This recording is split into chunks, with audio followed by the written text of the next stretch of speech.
ayat Al-Quran di surat Al-Isra ayat 7, in ahsantum ahsantum li anfusikum wa in asatum falaha. Jika kalian berbuat baik, maka kebaikan itu adalah untuk diri kalian sendiri. Dan jika berbuat jelek, maka akan kembali pada yang mengerjakannya.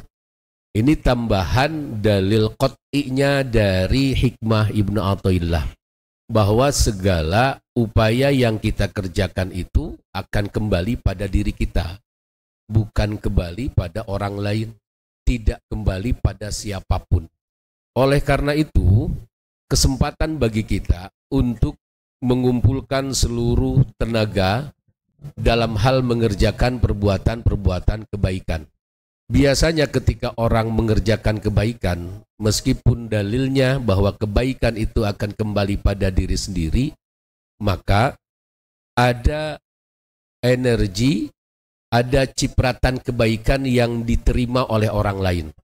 Di sini kita harus bisa bagaimana caranya supaya kebaikan yang kita kerjakan itu berimbas pada yang lain pula. Umpama gini, kita bersedekah, ini tamsilnya ya, kiasnya, kita bersedekah, bagus nggak kalau bersedekah pada anak yatim? Bagus. Bersedekah pada fakir miskin, bagus nggak? Bagus. Bersedekah pada ulama, bagus nggak? Bagus. Jika tiga kelompok tersebut ada pada satu waktu, maka sebaiknya, afdolnya, sedekah itu diberikan pada ahli ilmu. Kenapa? Biasanya ahli ilmu itu ketika dia mendapatkan sedekah, mendapatkan hadiah, mendapatkan rizki dari Allah melalui kita, itu tidak akan dimakan oleh sendirinya. Orang fakir, orang miskin, anak yatim pun itu akan mendapatkannya. Kalau langsung kepada anak yatim atau fakir miskin itu pun bagus, tapi jauh panggang daripada api nantinya. Kalau kita langsung ke fakir miskin misalnya, ulamanya pasti nggak dapat tuh. Tapi kalau ke ulama, karena ulama itu tahu ilmunya, maka dia akan memberikan rizkinya kepada orang lain juga. Nah, ini bukan berarti sedang mentafarukkan secara jelek ya. Justru kita mengambil manfaat yang lebih besarnya lagi. Tapi kalau ulama sekarang kan harus hati-hati juga, karena ulama juga manusia, banyak butuhnya. Makanya ketika mau sedekah, misalnya lihat dulu, saya pengen sedekah ke ulama, ke guru saya. Kalau gurunya kira-kira matrema, mending jangan. Langsung aja ke fakir miskin atau ke anak yatimnya. Ini jika kalian temukan tiga orang, tiga kelompok tadi, dan ulamanya benar-benar ahli ilmu dalam urusan sedekah, dalam urusan harta, maka lebih baik diberikan pada ulama tersebut. Nanti insya Allah itu pun bisa tersalurkan pada yang lain. Lebih spesifiknya bahwa Allah menyuruh kita untuk melakukan ibadah, Allah menyuruh kita untuk jihad menahan hawa nafsu, untuk menjauhi larangannya. Sebetulnya itu bentuk dari kasih sayang Allah, agar kita bisa digolongkan pada ahlinya atau menjadi ahlinya. Menjadi ahli Allah itu ibarat satu terminal yang memang terminal terakhir yang sangat kita tunggu-tunggu. Pasti ketika kita akan menuju satu tempat yang ingin kita capai, itu godaannya luar biasa. Ujiannya luar biasa. Tidak ada satu hal pun yang nantinya mendapatkan keberhasilan yang cukup tanpa ada ujian.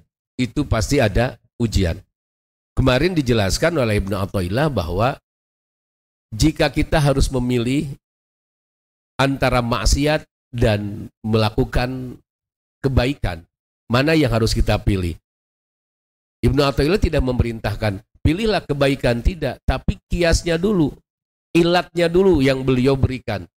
Pilihlah satu pekerjaan yang membuat nafsumu menjadi kalah, yang membuat nafsumu menjadi berat. Hari ini kita puasa, secara nafsu kalau ditanya orang per orang, disuruh puasa 1 bulan itu nggak ada yang mau secara nafsiyah. Tapi karena ada kasih sayang Allah, lalu diberikanlah kekuatan menerima untuk bisa menjalankan ibadah puasa selama 1 bulan penuh. Jika ada dialog, lalu dialog tersebut kita dengarkan antara ego dengan cahaya yang ada dalam diri kita, pasti mereka bertengkar. Sholat juga sama. Sholat taraweh misalnya, itu pengen cepet-cepet atau pengen lambat-lambat. Cepet-cepetnya karena apa dulu? Kalau cepet-cepetnya karena wah cepet-cepet nih karena ada apa segala macam yang tidak lebih penting misalnya, itu nggak bisa. Tapi kalau cepet-cepetnya plus ada tumakninah nggak masalah juga. Yang penting dalam bacaan rukunnya itu jelas. Dan rukun-rukunnya itu pun bisa tercapai semua. Jadi Allah mewajibkan kita untuk menjadi pelayannya itu karena Allah sayang pada kita. Allah membuat kita sakit. Itu sebetulnya sayang Allah pada kita. Allah membuat kita hari ini galau. Itu bentuk sayang Allah pada kita. Allah membuat kita hari ini tidak khusyuk. Itu bentuk sayang Allah pada kita. Allah membuat kita hari ini merasa kehilangan Dia. Itu pun bagian dari sayang Allah. Karena ketika kita tidak pernah merasa kehilangan, maka kita tidak akan pernah bersyukur ketika kita mendapatkan. Yang pasti, semua kebaikan, semua perbuatan baik jelek ataupun buruk itu akan kembali pada si pembuatnya. Wa may yashkur fa innama yashkuru li nafsi. Barang siapa yang bersyukur, sesungguhnya syukur itu bukan untuk orang lain. Tapi kita mah biasanya bersyukur itu disamakan dengan yang namanya syukuran. Bersyukur itu identiknya dengan selalu mengeluarkan harta. Bersyukur itu identiknya selalu mengeluarkan hal-hal yang ada dalam diri kita. Mau ngapain? Mau syukuran. Syukuran apa? 17 Agustus. Syukuran apa? Kelahiran. Syukuran apa? Beres sidang. Syukuran apa? Beres ini segala macam. Bersyukur yang sebenarnya adalah menerima kondisi apapun yang Allah berikan. Hampir mirip dengan qanaah. Itu bersyukur. Itu sejatinya bersyukur. Adapun kita mengeluarkan harta ataupun tidak, itu tergantung dari situasi kondisi kantong kita. Kalau kantong kita lagi nggak ada, gimana kita mau bersyukurnya? Tidak boleh juga kita memaksakan memberikan sesuatu pada orang lain sambil diri kitanya ripuh. Wa may yashkur fa innama yashkuru li nafsi. Ketika dia bersyukur, maka syukurnya itu untuk dirinya sendiri. Jadi perbanyaklah bersyukur. Nah, ayat yang di surat Ibrahim misalnya, lain syakartum la azidannakum wa lain kafartum inna adzabi lasyadid.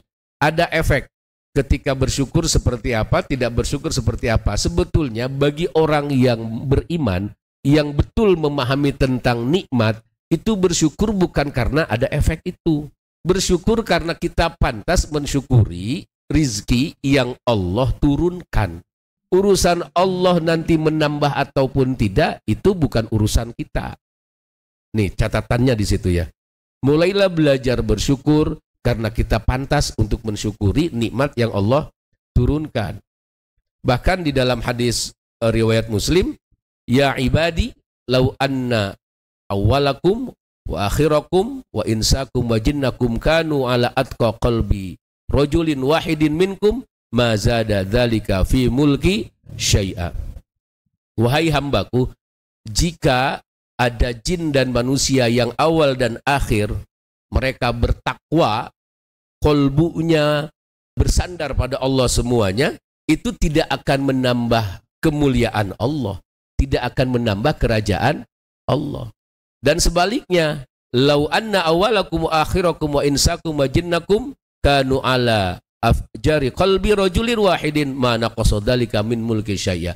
Begitu juga ketika manusia yang ada di dunia ini, jin yang ada di dunia ini, semuanya membangkang pada Allah, itu tidak akan mempengaruhi kerajaan Allah Subhanahu wa Ta'ala.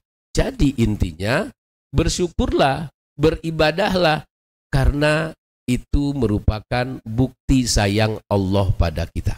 Caranya beda-beda. Jangan menganggap ibadah itu hanya urusan dengan syariat Islam saja. Tapi yang berkaitan dengan kewajiban yang harus kita kerjakan itu bagian dari ibadah. Mahasiswa, santri, kewajiban ibadahnya seperti apa? Orang tua untuk bertanggung jawab pada istri dan anaknya, kewajiban ibadahnya seperti apa? Seorang istri juga sama. Jadi ibadah itu sektornya banyak sekali. Meskipun diawali dengan batas beribadah secara syariat. Syahadat, sholat, zakat, puasa, haji. Ya, seperti itu ya. Jadi semua yang kita kerjakan, kalau di dalamnya ada niat karena Allah, dan memang dengan niat ibadah, maka itu termasuk bagian dari ibadah pada Allah Subhanahu wa Ta'ala.